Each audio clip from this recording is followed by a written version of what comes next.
नमस्कार दोस्तों, आपका स्वागत है। दोस्तों, हमारे जीवन में कुछ चीजें ऐसी हो जाती हैं कि हम उन्हें दूसरे लोगों से शेयर कर देते हैं। लेकिन दोस्तों, जो बुद्धिमान व्यक्ति होता है वो कुछ बातें सिर्फ अपने तक ही रखता है ताकि उसे बाद में किसी को एक्सप्लेनेशन ना देना पड़े। यदि आप भी बुद्धिमान हैं तो ये कुछ बातें किसी से ना बताऊं जब तक कि वो वास्तविकता का रूप ना ले ले। दोस्तों, किसी ने खूब कहा है कि हमारा बुरा समय हमें तब परेशान नहीं करता है जब वो आता है, बल्कि तब करता है जब लोगों को पता चल जाता है कि इसका बुरा समय चल रहा है। इसलिए यदि आप किसी बुरी स्थिति में हैं तो कोशिश करो कि किसी को ना बताओ, वरना बहुत बस से रिश्ते खत्म हो जाएंगे, लोग आपको बुरी तरह से ट्रीट करने लगेंगे। दूसरा है, अपने सपनों के बारे में किसी को मत बताओ जब तक वो पूरे ना हो जाए। जब आप अपने सपने या कोई फ्यूचर प्लानिंग किसी को बता देते हैं और किसी कारण वो नहीं हो पाती है तो आपको अपमान सहना पड़ता है, जिसका परिणाम ये होता है कि आप डिमोटिवेट फील करते हैं और फिर कुछ और करने से भी आप डरने लगते हैं। तीसरा है अपनी आर्थिक स्थिति। दोस्तों, आपको अमीर बनना है लेकिन दिखना नहीं है।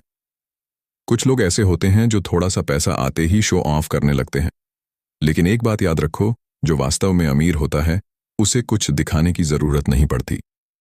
इसलिए यदि आपको कभी भी पैसे की कमी हो या बहुत पैसा आ गया हो तो यह बात किसी अन्य को ना बताएं।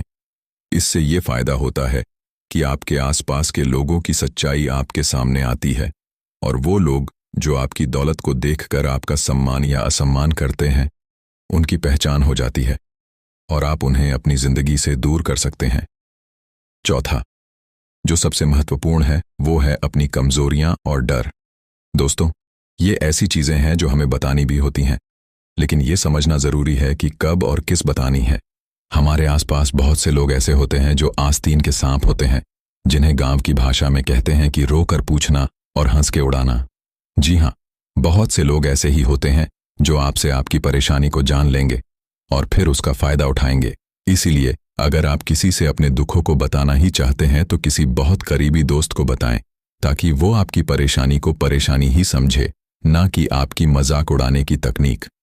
और जब आप ऐसे दोस्त को अपनी परेशानी बताते हैं तो वो आपकी मदद भी करता है उससे निकलने में।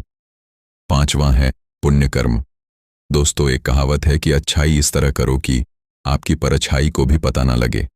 लेकिन आप देखते होंगे कि आजकल लोग यदि किसी को एक केला भी दे रहे हैं तो उसकी वीडियो बनाकर पूरी दुनिया को दिखाते हैं, जिससे उस बेचारे का अपमान होता है।